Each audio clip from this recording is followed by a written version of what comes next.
Hello student, upcoming আমাদের WB PSC মিসসেলিনিয়াস পরীক্ষার form fill up চলছে। আর পিএসসি মিসসেলিনিয়াস পরীক্ষা যারা যারা দিতে যাচ্ছ তারা অবশ্যই প্রিভিয়াস ইয়ারের কিছু কোশ্চেন দেখে নাও, তাহলে প্যাটার্নটা বুঝতে পারবে। তাই আজকের এই শর্টসে আমি তোমাদের 2023-এর বুকলেট নাম্বার 1 এর প্রিভিয়াস ইয়ারের টোটাল হিস্ট্রির যে 11টা প্রশ্ন এসেছিল, সেই 11টা প্রশ্ন কি কি একবার আমি দেখিয়ে দেবো, তোমরা সকলে দেখে নাও। নাম্বার 1, প্রথমটা হচ্ছে সব মনীষে প্রজা মম, এই উক্তিটি কার? তাহলে সমস্ত প্রজা আমার সন্তান, এটা কার? এটা হচ্ছে সম্রাট অশোকের, তাই তো? অশোক এটি বলেছিলেন। নাম্বার 2 হচ্ছে কোন ভারতীয় সুলতান নিত্য প্রয়োজনীয় সামগ্রীর মজুতদারি নিষিদ্ধ করেছিলেন? তাহলে বাজার দর নিয়ন্ত্রণ নীতি কার ছিলেন? আলাউদ্দিন খলজির। তাহলে অ্যান্সার কি আমাদের? আলাউদ্দিন খলজি হবে। নাম্বার 3, এদের মধ্যে থেকে কোন রাজার উপাধি ছিল সকল উত্তর পথনাথ? তাহলে সকল উত্তর পথনাথ হর্ষবর্ধনের টাইটেল, বারবার পড়িয়েছিলাম। আর উত্তর পথস্বামী হচ্ছে ধর্মপালের টাইটেল, তাই তো? নেক্সট হচ্ছে কি ধর্মচক্র প্রবর্তন, এটি কি বলতে বোঝায়? গৌতম বুদ্ধের ধর্ম প্রচারকে বোঝায়, তাই তো? তাদের নির্বাণ লাভের পর সারনাথে গৌতম বুদ্ধের প্রথম ধর্ম প্রচার করেছিলেন, এটাকে ধর্মচক্র প্রবর্তন বলে। এর সিম্বল হচ্ছে ধর্মচক্র। নেক্সট আমি পড়িয়েছিলাম ভারতে আগস্ট আন্দোলন হয়েছিল কত সালে? 1942 সালে, তাই তো? এর জন্যই 8ই আগস্ট 1942 সালে ভারত ছাড়ো আন্দোলন শুরু হয়েছিল। এর জন্য ভারত ছাড়ো আন্দোলনকে আমরা বলে থাকি আগস্ট আন্দোলন।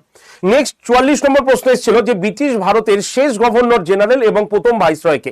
তাহলে শেষ গভর্নর জেনারেল এবং প্রথম ভাইসরয় হচ্ছেন লর্ড ক্যানিং, যিনি 1858 সালের গভর্নমেন্ট অফ ইন্ডিয়া অ্যাক্টের দ্বারা তিনি ক্ষমতায় এসেছিলেন।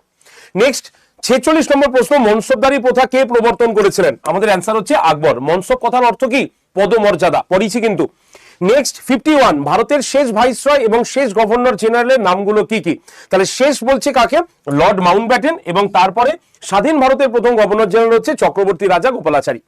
নেক্সট 54, নিম্নলিখিত ব্যক্তিদের মধ্যে কে ক্যাবিনেট মিশনের সদস্য ছিলেন না?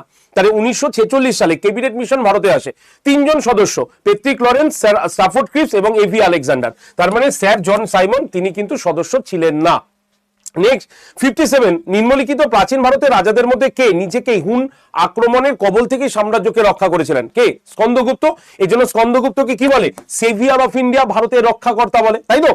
তো 73, কার রাজসভায় অন্যতম শ্রেষ্ঠ সঙ্গীতজ্ঞ তানসেন ছিলেন? তাহলে তানসেন আকবরের নবরত্নের অন্তর্ভুক্ত, তাহলে তার নাম আকবর, তাই তো? তাহলে এই 11টা প্রশ্ন তোমাদের কিন্তু এসেছিল পিএসসি মিসসেলিনিয়াস 2023 সালের প্রশ্নতে। তোমরা যদি এইরকম ভাবে এই ক্লাসের পিডিএফটা, প্রিভিয়াস ইয়ার কোশ্চেনের পিডিএফটা নিতে চাও, তাহলে এই যে হোয়াটসঅ্যাপ নাম্বার, এই হোয়াটসঅ্যাপ নাম্বারে জাস্ট পিএসসি লিখে হোয়াটসঅ্যাপে সেন্ড করে দাও, তাহলে মিসসেলিনিয়াস গ্রুপ জয়েন্টের লিংক পাবে, সেই লিংকে ক্লিক করে তোমরা গ্রুপে চলে আসবে। আর তোমাদের বলে রাখি, সোম থেকে শনি প্রত্যেকদিন ক্লাসের ফ্রি ক্লাসের লিংক এবং ক্লাসের পিডিএফ আমি এই হোয়াটসঅ্যাপ গ্রুপে জয়েন করে দিচ্ছি। তাই অবশ্যই তোমরা হোয়াটসঅ্যাপ গ্রুপে জয়েন করে যাও এবং চ্যানেলটিকে সাবস্ক্রাইব করে রাখো। Thank you.